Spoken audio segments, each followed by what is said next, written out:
अमित बेटा देख तो सही, नैन्सी कितनी अच्छी लड़की है। नैन नक्श भी सुंदर है, मुझे तो बहुत पसंद है। बेटा नैन्सी के पापा कई दिनों से फ़ोन करके जवाब मांग रहे हैं, और एक तू है जो बात को टाले ही जा रहा है। देखो माँ, मैं आपको बिल्कुल साफ साफ बताता हूँ, मुझे नैन्सी नहीं पर उसकी छोटी बहन साक्षी पसंद है। अगर वो साक्षी का रिश्ता मेरे साथ करना चाहे तो ठीक है, नहीं तो कोई बात नहीं। अरे बेटा कैसी बेतुकी बात कर रहा है। बड़ी को छोड़कर मैं छोटी बेटी का रिश्ता करने के लिए उनसे कैसे कह सकती हूँ। माँ, मेरा पॉइंट बिल्कुल क्लियर है। मुझे एक बिल्कुल गोरी चिट्टी अप्सरा जैसी दिखने वाली लड़की से ही शादी करनी है। साक्षी ना सही, कोई और सही, लेकिन नैन्सी तो मुझे बिल्कुल पसंद नहीं है। अमित की माँ सुशीला उसे रूप रंग से ऊपर उठकर अच्छे गुणों वाली सुशील लड़की चुनने के लिए बहुत समझाती है, लेकिन अमित तो अपने जिद पर ही अड़ा हुआ था कि उसे शादी करनी है तो ऐसी लड़की से ही करनी है जिसे एक बार देख लो तो उससे नज़र ही ना हटने पाए। अमित एक होनहार सरकारी अफसर था, इसलिए नैन्सी के पिता अपनी छोटी बेटी साक्षी का रिश्ता अमित से करने के लिए तैयार हो गए, और इस तरह अमित और साक्षी शादी के बंधन में बंधकर एक हो गए। शादी के बाद बेटा साक्षी, तुम दोनों के रिसेप्शन के लिए हमने जयपुर में होटल बुक किया है। अपना सामान पैक कर लो बेटा, आज शाम को ही हम जयपुर के लिए निकल जाएंगे। जयपुर के महंगे होटल में अमित और साक्षी का रिसेप्शन प्रोग्राम चल रहा था। तभी अमित का दोस्त उसके पास आकर धीमी आवाज में कुछ कहता है। अमित भाई, कहाँ से ढूंढ कर लाया है हीरे जैसी भाभी को? भाभी के सामने तो स्वर्ग की अप्सरा भी शर्मा जाए। भाभी तो सच में बहुत खूबसूरत है, लेकिन ये अमित भाभी के सामने बिल्कुल वैसा ही लग रहा है जैसे लंगूर के हाथ में अंगूर। भाभी ने कौन सी ऐनक पहनकर तुझे पसंद किया है? बुरा मत मानना भाई, लेकिन कहाँ तू और कहाँ भाभी। अनंत की बात सुनकर अमित के सारे दोस्त खिलखिलाकर हंसने लगते हैं। अपने दोस्तों के बीच में अपना मजाक बनते देख अमित थोड़ा खिसिया जाता है और बात को बदलकर माहौल को हल्का करने की कोशिश करने लगता है। रिसेप्शन पार्टी के बाद अमित अपनी दुल्हन साक्षी के साथ घर लौट आता है, लेकिन दोस्तों का हंसता हुआ चेहरा अभी भी उसकी आंखों के सामने घूम रहा था। 2 दिन बाद बेटा अमित, मैंने मुंह दिखाए का छोटा सा प्रोग्राम रखा है, जिसमें मेरी सहेलियां और थोड़े आस पड़ोस के लोग शामिल होंगे। तो ऐसा करना कल की छुट्टी ले लेना, और हाँ, अच्छा सा जोड़ा पहनकर तैयार हो जाना। हाँ बेटा। माँ, मेरा किसी मुंह दिखाई के प्रोग्राम में शामिल होने का मन नहीं है। क्या फ़ायदा है? मैं चाहे जितना भी सज सवर कर बैठ जाऊँ, आपकी बहू के सामने मैं लगूंगा तो लंगूर ही ना। अरे ये कैसी बात कर रहा है बेटा? ऐसा किसने कह दिया तुझसे कि तू लंगूर है? अरे चांद जैसा बेटा है मेरा, लड़कियों की लाइन लगी थी मेरे राजकुमार के लिए। खुशकिस्मत है साक्षी कि उसे तेरे जैसा पति मिला। माँ, मुझे बच्चों की तरह बहलाना बंद करो। आईना मुझे भी देखना आता है। आपके मुंह दिखाए में भी वही होगा जो उस दिन रिसेप्शन पार्टी में हुआ। हर कोई आपकी बहू की तारीफ के कसीदे पड़ेगा और मुझे देखकर मेरा मजाक उड़ाएगा। अमित माँ से बातें कर रहा था, तभी साक्षी वहाँ आ जाती है। देखिए ना, मैंने आपके लिए ये लाल रंग का कुर्ता पजामा बनवाया है। मैं भी कल लाल साड़ी पहनूंगी। दोनों एक ही रंग पहनेंगे तो बहुत अच्छा लगेगा, है ना माँ जी? लाल साड़ी पहनकर तुम तो कश्मीर की राजकुमारी लगोगी, और मैं सांवले रंग पर लाल कुर्ता पहनकर एक नंबर का लंगोर लगूंगा। यही तो तुम चाहती हो ना, कि हर कोई बस तुम्हारी तारीफ करे और मेरी खिल्ली उड़ाए। ये आप कैसी बात कर रहे हैं? आप मेरे पति हैं, मैं ऐसा क्यों चाहूँगी कि कोई आपका मजाक बनाए? आपके सम्मान से ही तो मेरा सम्मान जुड़ा है। ये बड़ी बड़ी बातें तुम अपने कॉलेज में स्टूडेंट्स को लेक्चर में सुनाया करो, वो इम्प्रेस हो जाएंगे। मैं तुम्हारा स्टूडेंट नहीं हूँ, मुझे बहलाने की कोशिश मत करो। इतना कहकर अमित गुस्से में पैर पटकता हुआ घर से बाहर निकल जाता है। ये मुझसे इस तरह से बातें क्यों कर रहे हैं? माँ जी, मुझसे कोई गलती हुई है क्या? अरे अरे साक्षी बेटा, देख ऐसे रोते नहीं बेटा। ये नालायक पता नहीं किसकी बातों में आकर ऐसी बेवकूफ़ाना बातें कर रहा है। लेकिन तू तो समझदारी दिखा बेटा। अगर पति नाराज़ भी है तो पत्नी को उसे मनाना आना चाहिए। ऐसे ही तो प्रेम की डोर मजबूत होती है ना? और तू चिंता मत कर बेटा, मैं हूँ ना। अभी तो ये नालायक बाहर चला गया, लेकिन आने दे इसे। कान खींच कर इसे रास्ते पर लेकर आती हूँ।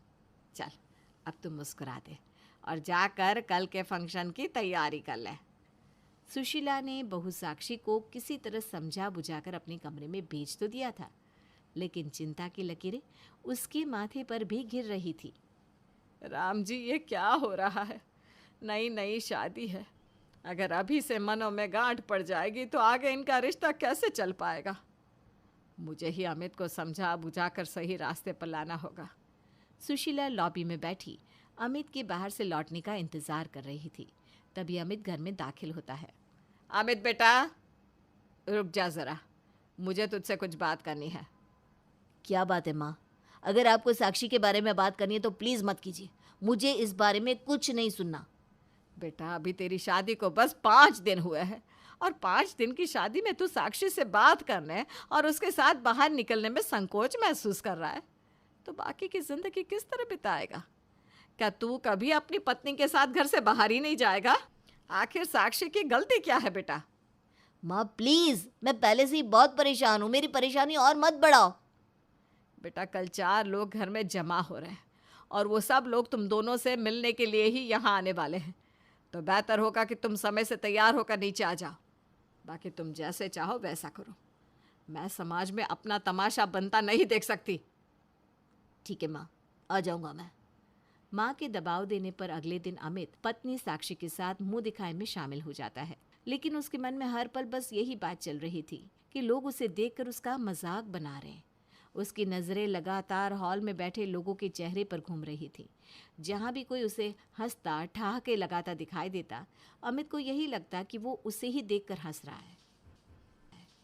बेटा अमित, बहुत किस्मत वाले हो जो साक्षी जैसी सुंदर, सुशील, पढ़ी लिखी लड़की तुम्हें मिली। आजकल अच्छी लड़कियां मिलती ही कहाँ हैं। अरे भाई, अमित सरकारी अफसर है। अमित की नौकरी देखकर तो कोई भी लड़की उससे शादी के लिए तैयार हो जाएगी। आजकल तो इंस्टा पर ट्रेंड भी चल रहा है ना, जिस पे सरकारी नौकरी वाले लड़के सारी सुंदर लड़कियां ले जाते हैं। भाई, हमारे अमित ने तो ट्रेंड को सच साबित करके दिखा दिया। सुशीला की सहेलियों की बातें गर्म शीशे की तरह अमित के कानों में पड़ रही थी और उसकी बर्दाश्त से बाहर होती जा रही थी। कुछ देर तक फंक्शन में रुकने के बाद अमित बहाने से अपने कमरे में आ जाता है। नीचे से मेहमानों की हंसी और ठहाकों की आवाज़ उसके दिमाग पर हथौड़े की तरफ वार कर रही थी। फंक्शन में आए हर व्यक्ति के मुंह पर बस साक्षी की सुंदरता के ही चर्चे थे। साक्षी भी अपने रूप, रंग और खूबसूरती की तारीफ सुनकर फूली नहीं समा रही थी। फंक्शन खत्म होने के बाद, आज की फंक्शन में बहुत अच्छा लगा। माँ जी की सहेलियाँ और रिश्तेदार सभी बहुत अच्छे हैं। देखो तो सबने मुझे कितने सारे तोहफे दिए हैं। माँ जी की सहेलियाँ तो मेरी तारीफ करते थक नहीं रही थी।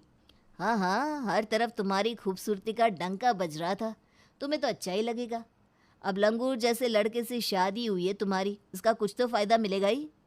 वैसे अब मुझे समझ में आ रहा है कि तुम्हारे जैसी इतनी खूबसूरत लड़की मेरे जैसे लड़के से शादी करने के लिए तैयार कैसे हो गई। तुम्हारी तो जीवन भर की ऐश हो गई है ना। जहाँ भी जाओगी हमेशा लोग तुम्हें सहानुभूति वाली नज़रों से देखेंगे और कहेंगे, देखो देखो कितनी सुंदर लड़की है और कैसे बदसूरत आदमी के साथ बेचारी की शादी हो गई। बस कीजिए आप, मुझे ऐसा लगने लगा है जैसे सुंदर होना मेरे लिए कोई पाप हो गया है। पहले तो आप ही मेरे रूप पर मोहित थे ना। अगर मेरी सुंदरता से आपको इतनी ही परेशानी थी तो क्यों रिश्ता भिजवाया मेरे लिए? पापा ने तो आपके पास दीदी का रिश्ता भिजवाया था, लेकिन आपने उनकी जगह मुझे पसंद किया। मैं दीदी से ज़्यादा खूबसूरत थी सिर्फ इसलिए ना। मैं कभी नहीं चाहती थी कि मेरी बहन कभी भी ये बात महसूस करे कि उसके सांवले रंग के कारण कोई लड़का उसकी जगह मुझे पसंद कर रहा है। लेकिन पापा की ज़िद के कारण मुझे हार माननी पड़ी। मैंने बहुत मुश्किल से अपने दिल को आपसे जोड़ा है। मैं तो ऐसे आदमी से कभी शादी करना ही नहीं चाहती थी जो इंसान को उसकी सीरत की जगह सूरत से पहचाने। लेकिन अपने परिवार की खुशी की खातिर इस रिश्ते को अपनी नियति समझकर पूरे दिल से मैंने आपको अपनाया है। कभी एक पल के लिए भी मेरे मन में ये बात नहीं आई कि आप मुझसे किसी भी मामले में 19 हैं। आप मेरे पति हैं, मेरा गुरूर है। मुझे समझ में नहीं आ रहा कि इस तरह बात बात पर मुझे मेरी सुंदरता के लिए ताने देने का क्या मतलब है। पत्नी साक्षी के मुंह से इतनी बातें सुनने के बाद उसकी बातों का जवाब दिए बगैर अमित चुपचाप सोने चला जाता है। अमित, मैं कब से बोलती ही जा रही हूँ और आप करवट बदल कर लेटे हुए हैं। अरे आप सुन भी रहे हैं क्या? साक्षी बिस्तर पर मुंह फेर कर लेटे हुए अमित के पास जाकर देखती है तो अमित बिस्तर पर लेटा खर्राटे भर रहा है और साक्षी अकेले में खड़ी बड़बड़ा रही है। मैंने इतना कुछ कहा और उसके बदले में अमित सिर्फ करवट बदल कर सो गए। क्या मेरी इतनी भी अहमियत नहीं इनकी लाइफ में कि मेरी बातों को सुनकर उनका जवाब ही दे दें? साक्षी दुखी मन से बिस्तर पर जाकर लेट जाती है। अरे ये कैसे डिज़ाइन दिखा रहे हो? अपनी दुकान की सबसे बढ़िया साड़ी दिखाइए ना। अरे सर, रंग और डिज़ाइन पसंद करने के लिए आपको मेहनत करनी होती होगी, लेकिन मैडम तो इतनी खूबसूरत है कि पत्थर को छू दे तो सोना हो जाए। इनके लिए तो आप आंख बंद करके कुछ भी ले जाइए, हर रंग और डिज़ाइन में खिल उठेंगी। साक्षी की सुंदरता की अपने साथ तुलना सुनकर अमित को गुस्सा आ जाता है। साक्षी चलो यहाँ से, मुझे यहाँ कुछ भी पसंद नहीं आ रहा। अमित साक्षी को लेकर दुकान से बाहर निकलने लगता है। पक्का सरकारी नौकरी वाला होगा। सरकारी नौकरी में तो चपरासी को भी अप्सरा मिल जाती है। चलो साक्षी, मॉल चलते हैं, तुम वहीं से अपने लिए कुछ ले लेना। ये छोटी दुकान के अनपढ़ दुकानदार मुझे बिल्कुल पसंद नहीं। अमित साक्षी को लेकर मॉल जाता है जहां साक्षी एक कॉस्मेटिक शॉप में पहुंच जाती है। मैडम आपके तो सारे प्रोडक्ट्स पैक हो गए, सर के लिए क्या दे दूँ? अरे नहीं नहीं, मैं ये सब नहीं लगाता हूँ। सर मैडम को देखिए, लगता है कि छू लिया तो मैली हो जाएंगी। आपको नहीं लगता कि आपको भी खुद पर थोड़ी मेहनत करने की ज़रूरत है, हैं? अरे सर, आप हमारी शॉप से क्लिंजर, टोनर और मॉइस्चराइज़र खरीद लीजिए। रात में नाइट क्रीम और सीरम लगाइए और सुबह सनस्क्रीन, फिर देखिए कैसे आपका चेहरा चमक उठेगा। हाँ? कुछ ही महीनों में आप मैडम के साथ उठने बैठने लायक हो जाएंगे। अब अपमान अमित की बर्दाश्त से बाहर हो रहा था, इसलिए उसने साक्षी का हाथ पकड़ा और घसीटते हुए उसे गाड़ी में बिठा दिया। जैसे ही अमित ने गुस्से में गाड़ी का दरवाज़ा खट से बंद किया, चौंक कर उसकी आंख खुल गई। हे भगवान, ये तो सपना था। लगता है भगवान मुझे सपने में ही रास्ता दिखा रहे हैं कि अगर मैं साक्षी के साथ कहीं भी गया तो मेरे साथ यही होने वाला है। इतना छोटापन मैंने जीवन में कभी महसूस नहीं किया। जब से मेरी शादी हुई है, ऐसा लगता है जैसे दुनिया में मुझसे ज़्यादा बदसूरत कोई है ही नहीं। अगर मुझे ज़रा सा भी एहसास होता कि साक्षी से शादी के बाद मेरा जीवन ऐसा हो जाएगा तो मैं कभी उससे शादी ही नहीं करता। बस यही कहती थी, मुझे साक्षी से नहीं नैन्सी से शादी करनी चाहिए थी। पर अभी भी देर नहीं हुई। मैं साक्षी को सब कुछ सच बताकर उसके मायके भेज देता हूँ। ये सोचकर अमित साक्षी के पास जाता है। साक्षी देखो, मैं ऐसे घुट घुट कर नहीं जी सकता। जब से शादी हुई है मैं जहाँ भी जाता हूँ सब बस तुम्हारी सुंदरता की ही बातें करते हैं। ऐसा लगता है मेरा तो कोई अस्तित्व ही नहीं रहा। हर कोई मुझे इग्नोर कर रहा है और तुम्हारे साथ मुझे कंपेयर करके मेरा मजाक उड़ा रहा है। मैं इस डिप्रेशन को झेल नहीं पा रहा हूँ साक्षी। अगर तुम मेरी सलामती चाहती हो तो घर छोड़कर अपने मायके चली जाओ। कहीं ऐसा ना हो कि मैं डिप्रेशन में कोई गलत कदम उठा लूँ। अपनी भड़ास निकालने के बाद अमित वहाँ से उठकर चला जाता है। अचानक ही साक्षी का फ़ोन बजने लगता है। कैसी हो साक्षी? हमारे इनकम टैक्स वाले जीजा जी तुम्हें टाइम तो देते हैं ना? अरे भाई, मैंने भी कैसा बेतुका सवाल पूछ लिया। तुझे देखकर तो होश उड़ गए होंगे सर के अभी तक। हर्ष साक्षी का जवाब सुने बिना ही उसके साथ हंसी मजाक करने लगा था। तभी उसे साक्षी के सिसकने की आवाज़ सुनाई देती है। क्या हुआ साक्षी, तुम रो रही हो? मैंने कुछ गलत बोल दिया क्या? आई एम रियली सॉरी साक्षी, मैं बस मजाक कर रहा था। मेरा तुम्हें हर्ट करने का कोई इरादा नहीं था। I am really very sorry. मैं तुम्हारी बात से नाराज़ नहीं हूँ हर्ष, बस मेरी किस्मत ही खराब है, तुम्हारी गलती नहीं है। अरे ऐसा क्यों बोल रही हो? साफ साफ बताओ ना, बात क्या है? तुम्हें पता है ना मैं एक साइकोलॉजिस्ट हूँ। लोगों के मन की गांठें खोलना ही मेरा काम है। तो डोंट वरी, तुम मुझसे अपने मन की हर बात कह सकती हो। सब खत्म हो गया हर्ष, मेरी शादी शुरू होने से पहले ही खत्म हो गई। मेरी सुंदरता ही मेरे लिए अभिशाप बन गई। अमित मेरे चेहरे से नफरत करते हैं। उन्हें ऐसा लगता है कि लोग मेरे कारण उनका मजाक बनाते हैं और उन्हें लंगूर के हाथ में अंगूर जैसे घटिया ताने सुनाते हैं। और उन्होंने आज मुझसे घर छोड़कर जाने तक के लिए कह दिया है। क्या बात कर रही हो? इतनी छोटी सी बात के लिए अमित तुझसे घर छोड़कर जाने के लिए कैसे कह सकता है? देखो, मेरी बात ध्यान से सुनो। तुम बस एक बार उसे लेकर मेरे पास आ जाओ, मैं उसकी हेल्प करूँगा। हर्ष, अमित मुझसे बात भी नहीं करते। मेरे साथ कहीं जाना तो बहुत दूर की बात है, वो नहीं मानेंगे यार। अरे तुम ट्राई तो करो, एक बार अपनी सासू माँ से मदद लेकर अमित से बात करके देखो। हर्ष की बात सुनकर साक्षी अपनी सास सुशीला के पास जाती है। माँ जी, अमित चाहते हैं कि मैं ये घर छोड़कर चली जाऊं। वो मेरे साथ इस रिश्ते को आगे नहीं बढ़ाना चाहते, लेकिन मैं चाहती हूँ कि ये रिश्ता बना रहे, इसलिए मैं अपने तरफ से एक और कोशिश करना चाहती हूँ। मेरा एक दोस्त है जो मनोवैज्ञानिक है। अगर अमित मेरे साथ हर्ष के पास जाने के लिए तैयार हो जाए तो वो हमारी मदद कर सकता है। तो फिक्र मत कर बेटा, अमित तेरे साथ ज़रूर जाएगा। शादी ब्याह कोई गुड्डे गुड्डियों का खेल नहीं। मुझे खुशी है बहू कि मेरे नालायक बेटे की गलत बातें सुनने के बाद भी तू उसे एक और मौका देना चाहती है। मैं बस अपना रिश्ता बिखरने से बचा रही हूँ माँ जी। अगर एक बार मैं ये घर छोड़कर चली गई तो फिर हमारे रिश्ते को टूटने से कोई नहीं बचा पाएगा। शाम के समय, अमित बेटा, मैं देख रही हूँ कि तू बहू से सीधे मुंह बात भी नहीं करता, ना उसे अपने साथ कहीं बाहर लेकर जाता है। आखिर ऐसा कब तक चलेगा बेटा? देख, आज शाम को साक्षी के एक दोस्त ने उसे मिलने बुलाया है, इसलिए तू भी उसके साथ ही जा रहा है। माँ, मैं उसके साथ कहीं नहीं जा रहा हूँ। उसके दोस्त ने बुलाया है ना, तो जाने दो उसे। वहाँ मेरा क्या काम है? तुझे मेरी कसम है बेटा, बस एक बार मेरे कहने से तू उसके साथ चला जा। फिर जो तेरे दिल में आए वही करना, मैं बीच में नहीं बोलूँगी बस। माँ के बार बार समझाने पर अमित साक्षी के साथ जाने के लिए तैयार हो जाता है। तुमसे झूठ नहीं बोलूँगा अमित, मैं साक्षी का दोस्त तो हूँ, लेकिन उसके साथ साथ एक साइकोलॉजिस्ट भी हूँ। मुझे साक्षी ने तुम दोनों के बीच चल रही प्रॉब्लम के बारे में बताया है। मैं तुम्हारी फीलिंग्स बहुत अच्छी तरह से समझ रहा हूँ। सोसाइटी का प्रेशर झेल पाना इतना आसान नहीं है। तुम खुलकर बताओ, आखिर तुम्हारे मन में है क्या? मैंने साक्षी को एक नज़र में ही पसंद कर लिया था। मैं नहीं जानता था कि उसकी खूबसूरती हमारी शादी को खा जाएगी।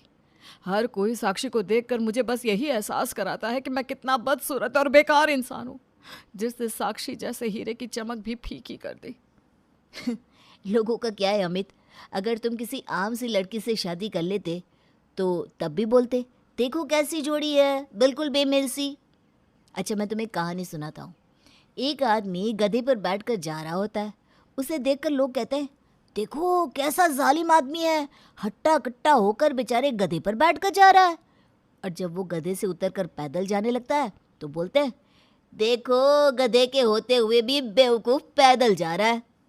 अब बताओ, इस कहानी में उस आदमी को क्या करना चाहिए? उससे वही करना चाहिए जो उसका मन करे। लोगों का क्या है, वो तो कुछ न कुछ कहते ही रहते हैं। वही बात मैं तुम्हें समझाना चाहता हूँ अमित।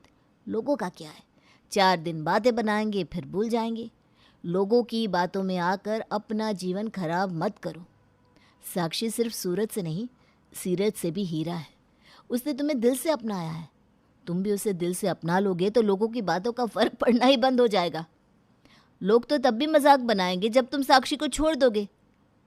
लोगों का छोड़ो और वही करो जो सही है, जो तुम्हारा दिल कहता है। हर्ष की बातें सुनकर अमित के मन में अटकी सारी फांस बाहर निकल गई थी। उसने मुस्कुराते हुए हर्ष की तरफ देखकर उसे धन्यवाद किया और खुशी खुशी मजबूती से साक्षी का हाथ थाम लिया। साक्षी और अमित की शादी में उस दिन के बाद कभी कोई समस्या नहीं आई, क्योंकि जब दिल से किसी को अपना लो तो उसके गुण अवगुण सब